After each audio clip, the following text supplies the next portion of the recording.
continuamos deliberando, continuamos debatiendo y haciendo nuestro trabajo. Primero, la vida.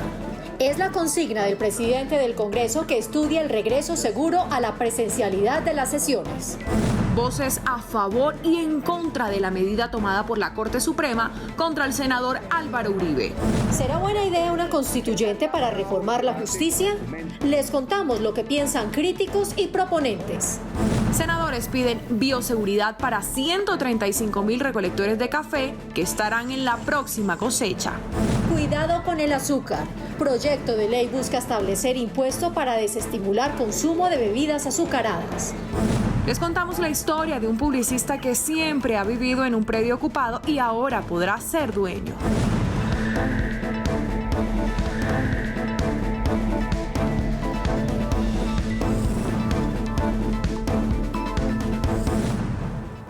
Buenas noches. En medio de unas semanas realmente difíciles para los colombianos, el Congreso de la República trabaja en la búsqueda de caminos que permitan la presencialidad de las sesiones sin poner en riesgo la vida de quienes vayan al Capitolio.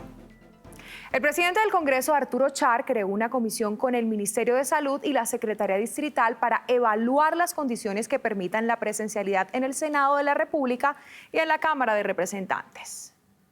Lo que quiere el presidente del Congreso, Arturo Char, es que estén dadas las condiciones para sesionar presencialmente desde las instalaciones del Congreso de la República, acatando lo ordenado por la Corte Constitucional y dándole garantías de participación a todas las bancadas que tienen asiento en el Senado de la República. Mediante esta directiva, le solicitó al ministro de Salud, Fernando Ruiz Gómez, que se destine una comisión para estudiar las condiciones de riesgo que representan las sesiones presenciales. Al mismo tiempo que estamos preservando la vida, estamos preservando las instituciones porque continuamos a través de los canales virtuales y digitales, continuamos deliberando, continuamos debatiendo y haciendo nuestro trabajo. El presidente Arturo Char anunció la creación de una mesa donde tendrá asiento el Ministerio y Secretaría Distrital de Salud, las ARL y las direcciones administrativas del Congreso para darles celeridad al regreso de los parlamentarios al recinto estatal. Estamos conformando unas mesas de trabajo, es decir, todos los actores que confluyen para nosotros poder regresar a esa presencialidad en unas condiciones donde podamos preservar también la vida y la salud de los congresistas. El jefe del Poder Legislativo también reiteró en su directiva que la no presencialidad seguirá siendo una alternativa válida para garantizar el ejercicio de la democracia. Mi compañera de SED, Marcela Baena, se encuentra en teletrabajo. Marcela, muy buenas noches. Buenas noches, Carol. Ahora que los médicos están jugándose la vida enfrentando la pandemia, resulta oportuno un proyecto radicado que busca que los médicos mejoren sus condiciones salariales y laborales, sobre todo en el momento en que están realizando su año rural. Pese a que ya se sabía de abusos y violencia contra el personal médico, la pandemia evidenció aún más estas irregularidades y se agudizó con el paso de los días. Para disuadir estas anomalías, un proyecto de ley propone la creación de un modelo de salarios y el castigo de incumplimiento con el pago de sanciones económicas a quien incumpla. Bueno, el principal objetivo de la Ley de Rurales es establecer las normas y brindar garantías para la prestación del servicio a lo largo y ancho del país. Y pues básicamente para el talento humano en salud, bacteriólogos, enfermeras, odontólogos y médicos que tienen que prestar su año de servicio rural. El proyecto de ley busca ampliar el espectro de los profesionales de la salud que prestan servicio social obligatorio conocido como rural. Es decir, la ruralidad se extendería a psicólogos, nutricionistas, fisioterapeutas y en general a todo el talento humano en salud para poder obtener su título profesional. Apoyamos la ley de rurales. Sabemos la importancia que es para los estudiantes recién graduados del área de la salud este año de servicio social obligatorio.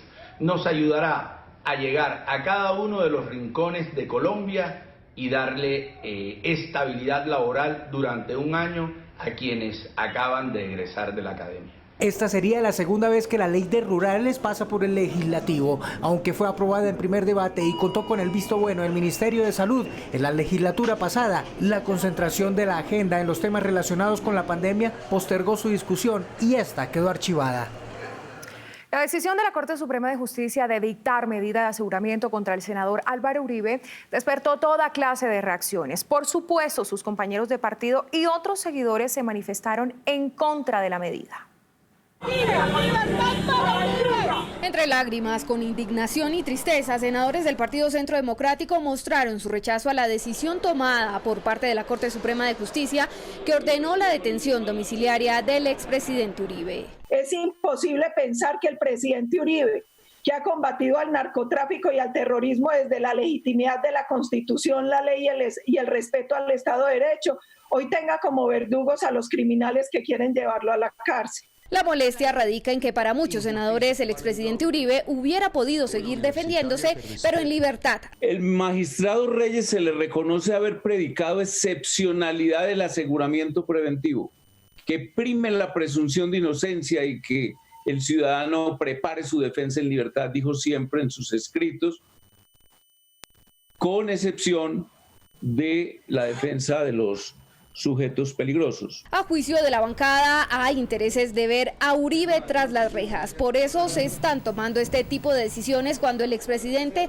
ha demostrado que ha acatado todos los llamados de su juez natural. ¿Acaso no ha comparecido a todas las citaciones? ¿Acaso no fue el presidente Uribe quien solicitó versión libre incluso antes de la indagatoria? ¿Será que a alguien se le puede ocurrir que Uribe es un peligro para nuestra sociedad? Por ahora, el Senado deberá esperar a la notificación de la Corte Suprema para proceder a la suspensión de Álvaro Uribe como senador, ya que por la medida de aseguramiento es imposible que pueda participar en las sesiones de la corporación. Ya que hay 8 senadores. Senadores de la oposición y bancadas alternativas también opinaron sobre la que seguramente será la noticia del año en el mundo político.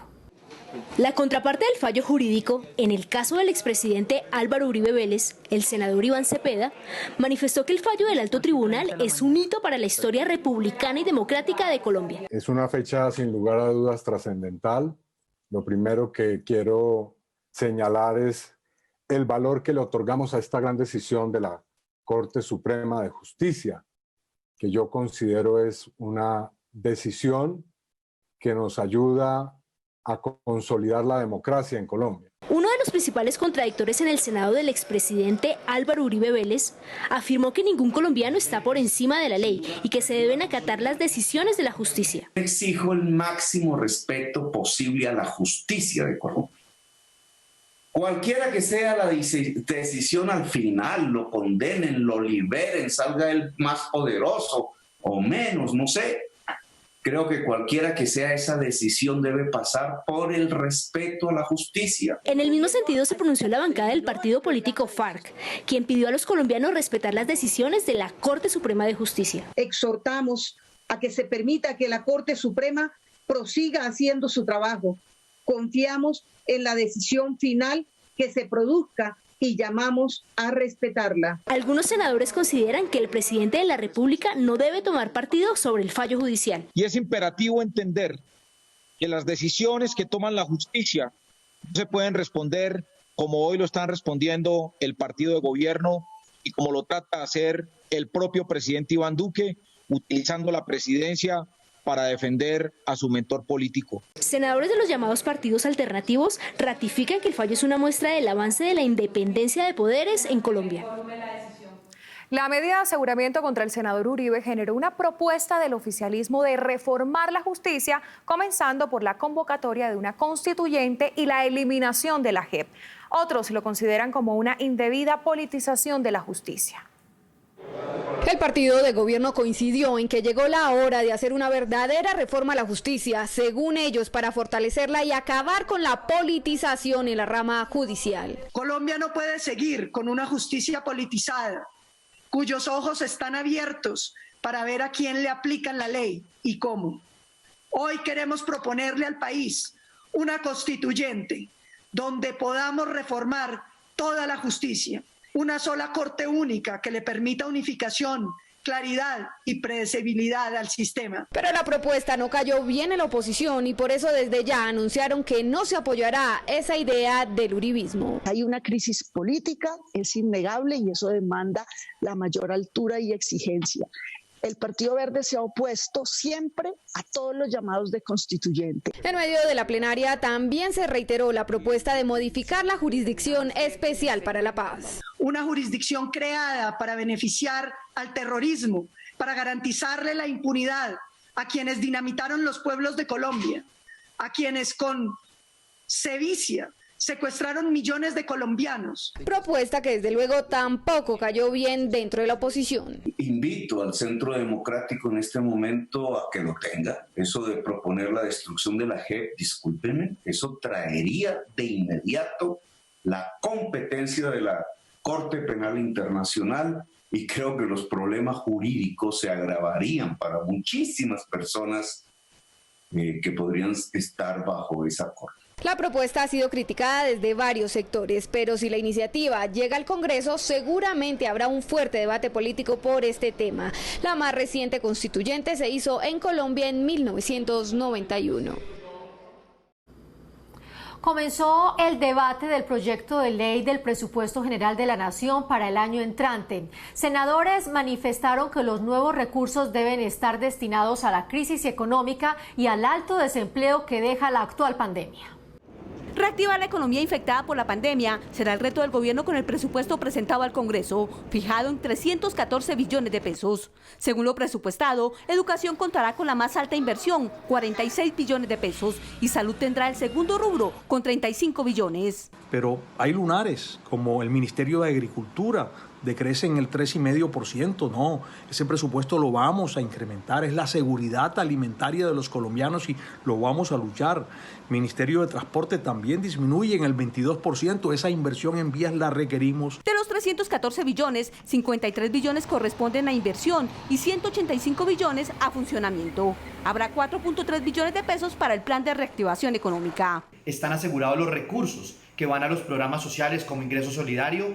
También está el de devolución del IVA, Familias en Acción, Jóvenes en Acción, Colombia Mayor, entre muchos otros. También para asegurar los proyectos de infraestructura que se vienen terminando, además de los nuevos 22 proyectos y el plan bicentenario para toda la región centro-oriente del país. Para algunos senadores existe preocupación por la financiación del presupuesto y dudas si se deberá vender activos del Estado para obtener los recursos. Vamos a exigir desde la Comisión Tercera a algunos sectores, al ministro, es que nos diga cómo piensa financiar esa inversión, cómo piensa buscar, obviamente, si a través de una reforma tributaria, a través de otra ley de financiamiento, si a través de la enajenación de activos. El gobierno calificó el presupuesto como fiscalmente responsable y comprometido con la reactivación económica y la generación de empleo.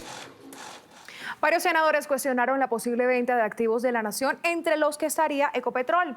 Dicen que el gobierno nacional no puede decidir la suerte de empresas consideradas patrimonio de los colombianos por cuenta de la actual emergencia sanitaria.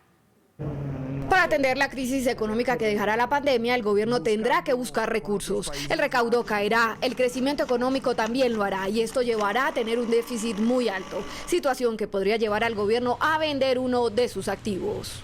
El gobierno nacional en el presupuesto del año 2021 incluye en la partida de 12 billones de venta de activos. El gobierno nacional, primero que todo, nos tiene que dar una explicación de ese plan de enajenación que pretende hacer, porque vemos que no es el momento oportuno de vender activos, mucho menos las acciones de Ecopetrol. El hecho desde ya lo rechazan en el Senado, pues en uno de los decretos expedidos por el gobierno en medio de la pandemia se abre la posibilidad de venta de Ecopetrol. Esa es la empresa que más utilidades obtiene en Colombia, la que tiene un mayor patrimonio en Colombia y la que más vende en Colombia. O sea, la van a vender es por buena, repito. Y seguro que la van a vender a menos precio. Desde el Partido Liberal también rechazaron esta intención de venta. ¿Ustedes qué quieren vender? ¿Quién está atrás de Ecopetrol? ¿Quién está atrás de la CENIT?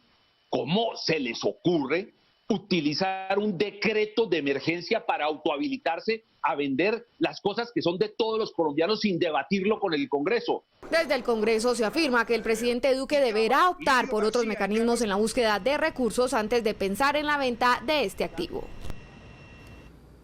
El que no tenga internet en este momento está en serios problemas porque esta cuarentena nos tiene encerrados. Por eso avanza un proyecto de ley que busca darle un auxilio económico a las personas que ganen entre 1 y 2 salarios mínimos y así puedan tener internet de forma permanente. El proyecto de ley busca volver el decreto transitorio de pandemia en una ley de la República y establece que aquellas personas que realicen el teletrabajo y no puedan desplazarse por circunstancias contempladas en su contrato y acceda a la modalidad de teletrabajo y devengan hasta 2 salarios mínimos mensuales, pueden acceder a un subsidio de conectividad para contribuir al pago de la factura de la Internet. El objetivo es conceder ese auxilio primero a quienes teletrabajan en circunstancias normales y segundo a quienes en el futuro no se puedan desplazar por cualquier tipo de emergencia decretada por el gobierno. La única condición es que estos trabajadores devenguen hasta 2 salarios mínimos legales mensuales vigentes. Lo que se quiere es que los colombianos no asuman el costo adicional y se vean desmejorados sus ingresos para tener que cumplir sus labores. Ahora la mayoría de los trabajadores colombianos no se desplazan a su lugar de trabajo por las restricciones que han sido implementadas a raíz de la pandemia. Sería beneficioso para el país que ese subsidio de transporte se convirtiera en un subsidio de conectividad para que nuestros trabajadores puedan cumplir con su labor a la hora de realizar su teletrabajo, ya que incurren en gastos más altos como consumo de energía y conectividad. El auxilio de conectividad será entregado por el empleador cada mes al momento de ser cancelado el salario. Esta ayuda de conectividad, por ende, ayudaría a los jóvenes estudiantes y hará de Colombia un país más equitativo y fraterno. 2.500.000 es el número de esta semana. Son los niños en edad escolar que tienen problemas de sobrepeso en el país. El dato lo dio a conocer el médico y senador Juan Luis Castro del partido Alianza Verde al radicar un proyecto de ley que busca crear un impuesto a las bebidas azucaradas para desestimular su consumo. Senadores cuestionaron a la empresa Minesa por la contaminación con uranio y arsénico al páramo de Santurbán en Santander. La comunidad asegura que es muy grave la afectación al agua y a las especies de flora y fauna.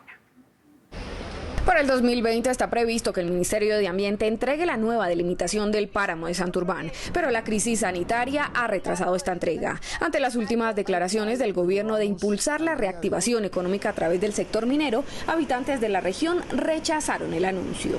Ante las recientes declaraciones del gobierno nacional que le dan un espaldarazo al proyecto megaminero de la multinacional árabe Minesa en Santurbán, bajo el supuesto que ese proyecto va a reactivar la economía y no va a afectar el agua de nuestra región, desde todos los rincones de Colombia hemos levantado nuestra voz de rechazo frente a estas afirmaciones. Estudios técnicos realizados en Bucaramanga han evidenciado que el proyecto de megaminería pone en riesgo el agua de más de 2 millones de personas y el mismo páramo. Por esto piden al gobierno cumplir sus promesas de campaña. Yo he escuchado con mucha atención las preocupaciones de la comunidad de Santander. Es que eso no es si es aquí abajito o aquí arribita. Lo que está comprometido es un riesgo sobre las fuentes de agua. Y no se pueden adelantar proyectos que comprometan o pongan en riesgo las fuentes de agua de ciudades como Bucaramanga y de otros municipios. Senadores de la región también rechazan esta explotación al ecosistema. Los santanderianos para nada queremos la explotación minera en el páramo de Santurbán. Le dejo esa reflexión, ministro, para que usted la analice. Nosotros no queremos, no estamos de acuerdo con esa explotación minera. Desde el Senado pedirán al gobierno explicaciones de estas intenciones. No a la codicia de las transnacionales de la minería. En el Senado debatiremos para oponernos. El debate se daría en las próximas semanas en la plenaria del Senado. Esto con el objetivo de evitar que se entregue la licencia a Minesa. Ante la difícil situación de orden público que se presenta en el Catatumbo norte de Santander, senadores de las comisiones de Paz y Derechos Humanos le pidieron al gobierno mayor presencia en la zona. La alta presencia de cultivos ilícitos, la ausencia del Estado y la falta de implementación de los acuerdos de paz fueron las principales problemáticas denunciadas por senadores, autoridades y habitantes de la región de Catatumbo de norte de Santander. En buena parte los fenómenos de violencia que han vuelto a resurgir y que han vuelto a recrudecer en el territorio se debe no a la firma del acuerdo de paz, sino a la poca voluntad de su implementación. Ante la presencia de grupos armados ilegales en la región, senadores pidieron retomar los diálogos con el Ejército de Liberación Nacional, principal organización con presencia en la zona. Hay que insistir en el diálogo con el ELN. Creo que el Ejército de Liberación Nacional traía un diálogo con el gobierno anterior y hoy nosotros más en esta comunidad, porque nuestro territorio está afianzado al ELN. Según datos del Ministerio de Defensa, en la región de Catatumbo hay 41.000 hectáreas de cultivos ilícitos, lo que lleva a riesgos de inseguridad para sus comunidades. El presidente Duque ha venido, por supuesto, haciendo todo el esfuerzo. En 4 años uno no logra ni va a lograr ningún gobierno erradicar el narcotráfico en el país y retomar el control de todo el territorio. Ante esta problemática, senadores señalaron que se hace necesario establecer una estrategia de erradicación de cultivos que esté concertada con los campesinos. El gobierno frenó el programa de sustitución, y esto ha hecho que se dispare la producción de drogas ilícitas. Esto ha hecho que allá se dispare, pero porque no tenemos el apoyo en este aspecto por el gobierno nacional. Finalmente, representantes del gobierno nacional señalaron que se han invertido cuantiosos recursos para mejorar la calidad de vida de los habitantes de la región a través de vías, servicios de acueducto, energía, educación y salud. Durante estos 20 meses hemos logrado movilizar una inversión que supera lo que se hizo en los últimos 16 años en estas regiones. Hemos comprometido recursos por más de 500.000 millones de pesos. Fortalecer las organizaciones sociales y mejorar las medidas de protección de los líderes sociales fueron otras de las peticiones de las comunidades a senadores y representantes del gobierno. Fue radicado un proyecto para que el Estado regule la plantación, el cultivo, la fabricación y la producción de la marihuana y la planta del cannabis para uso de adulto medicinal. La polémica apenas comienza. Se estima que Colombia, en la lucha contra las drogas, ha dejado 31.000 personas fallecidas e invertido 150 millones de dólares. Por eso, un proyecto del senador Gustavo Bolívar busca que se cambie la política frente a las sustancias psicoactivas y se creen sitios especializados para comprar o consumir productos relacionados con la marihuana. No estamos defendiendo la marihuana, no estamos diciendo que es buena, pero sí estamos diciendo que mata más. La guerra en las calles, en el jíbaro, en la olla, en los cultivos, en el territorio, que la misma marihuana. De modo pues que hay que racionalizar esto y decirle a la gente, estamos preparados y Colombia está lista para la regulación. Colombia solo tiene permitido el uso de la marihuana medicinal y se tendría que reglamentar para que ésta no caiga en manos de menores de edad. Pero se trata de un uso adulto de la marihuana, no de un uso recreativo. Un uso informado, responsable, un uso a un producto de calidad y seguro. La iniciativa deja abierta la puerta para que los cultivos de marihuana sean un jalonador de la economía colombiana, pues solo en Estados Unidos, en un estado, se recaudaron 1.500 millones de dólares en impuestos al año. No hay que tenerle temor a estas cosas que ya en el mundo se están desarrollando.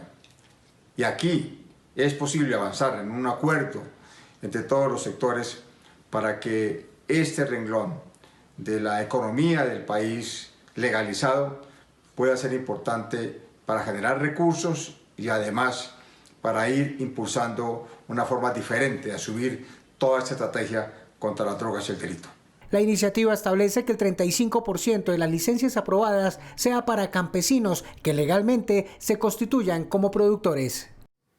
135.000 recolectores de café llegarían a Antioquia y al eje cafetero para recoger una de las cosechas más grandes de los últimos años. Senadores pidieron al Ministerio de Salud y a alcaldías activar de inmediato los protocolos de bioseguridad para evitar contagios. Un SOS lanzaron los senadores para ayudar a los cafeteros a enfrentar la recolección de la cosecha del café, que se proyecta en 7.5 millones de sacos. Se esperan al menos la llegada de 135.000 recolectores y no hay recursos para tomar las medidas de bioseguridad. Dicen los expertos, cerca del 2% puede llegar contagiada con la pandemia del COVID.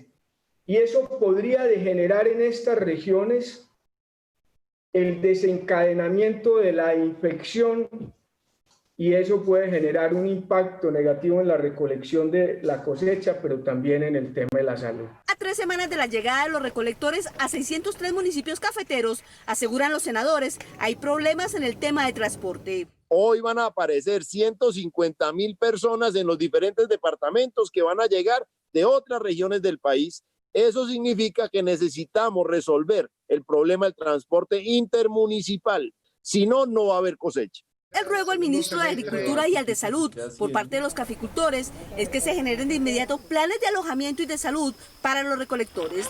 De lo contrario, sus cosechas corren riesgo. Si esta gente no entra, se podría perder gran parte de la cosecha y ya, como lo dije antes, estos municipios dependen 100% de esa cosecha cafetera. La Comisión Cuarta le exigió al gobierno que en menos de 2 semanas dé solución, pues el pico alto de la producción serán los meses de septiembre y de octubre. Esperamos una respuesta contundente del gerente de la Federación Nacional de Cafeteros, del ministro de Salud, del ministro de Agricultura, como si fuera uno solo, para tener la vida y la salud de los recolectores, porque no están preparados. Colombia tiene cultivadas 653.000 hectáreas de café, 541.000 familias viven de estos cultivos y el sector genera 2 millones de empleos.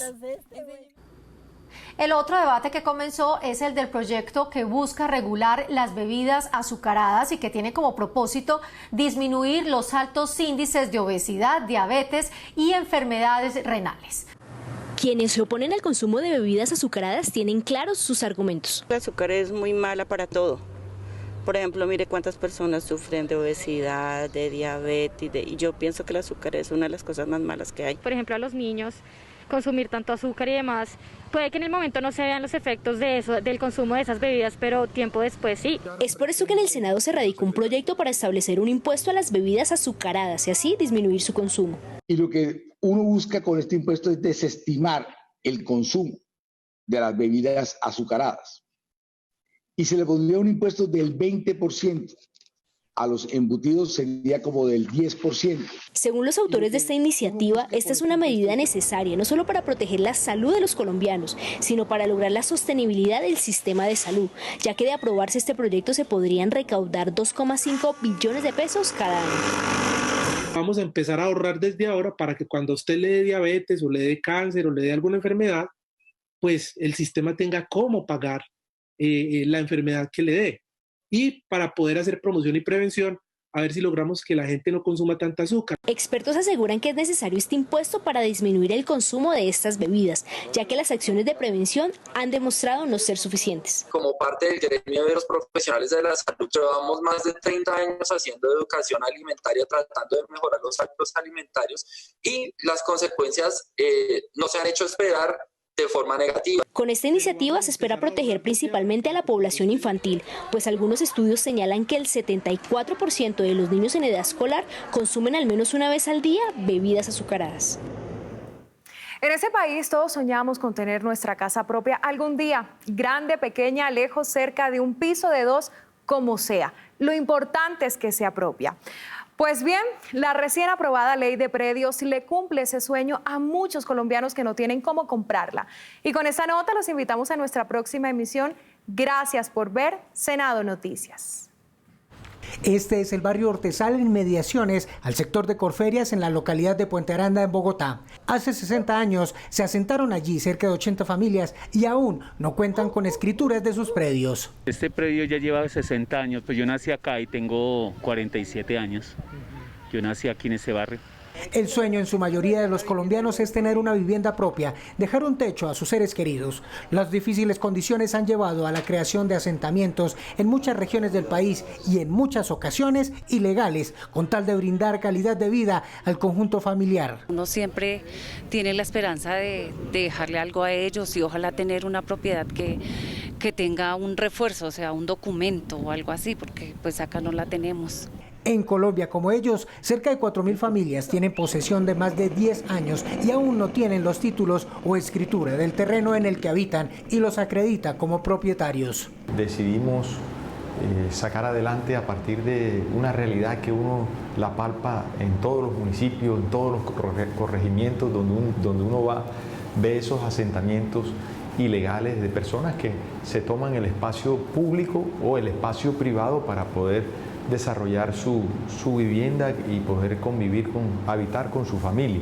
Para dar solución a esta problemática, el presidente del Senado, Arturo Char, tramitó una ley para que estos colombianos tengan el título de la propiedad ocupada. Esto va a impactar de manera de manera muy positiva a más de 3 millones de hogares colombianos, que estamos hablando de más de 10 millones de colombianos o 12 millones de colombianos que se van a beneficiar con esta ley tan importante, donde convergen, vuelvo y repito, los derechos fundamentales de esas familias, pero también la legalización y la formalización. Las familias en esta condición ven una oportunidad de desarrollo económico y una ley que busca darles calidad de vida. Excelente, a nosotros nos beneficiaría porque pues ya tendríamos escrituras aquí en nuestras casas. Parece una excelente noticia. Para acceder a estos beneficios de titulación, primero hay que convertir los bienes de uso público, los baldíos y los privados, en bienes fiscales para que puedan ser objeto de titulación. Una vez pasen a manos del municipio, este puede ser entregado a las personas que lo poseen.